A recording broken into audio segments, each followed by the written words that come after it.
I think it's a grand and glorious thing that Skyfall is coming out on the 50th anniversary of Dr. No, because it is a movie that is about who James Bond is in a modern world. And that, I think, is the secret of the success of the entire franchise.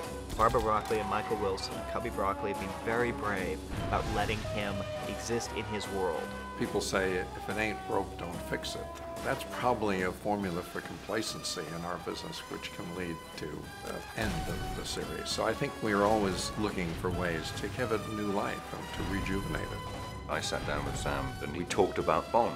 We talked about Live and Let Die being our first Bond movie we saw in the cinema. We talked about the early movies. We talked about Goldfinger. And I felt an immediate connection to somebody who had exactly the same enthusiasm and respect for it that I did. This began before I was born, you know, so people have a life's experience and relationship with the character, with the franchise. Everybody you ask has different memories and favourites about the Bond films.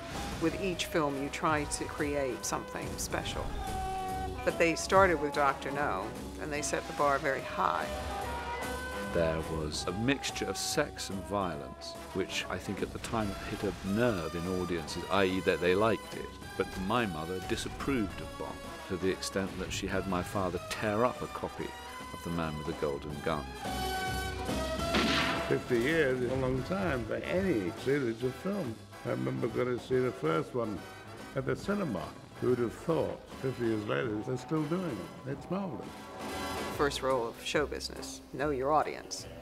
And Cubby, he knew the audience for a Bond film. He knew what they were expecting, and he knew how to deliver it, and we just keep trying to do what he did.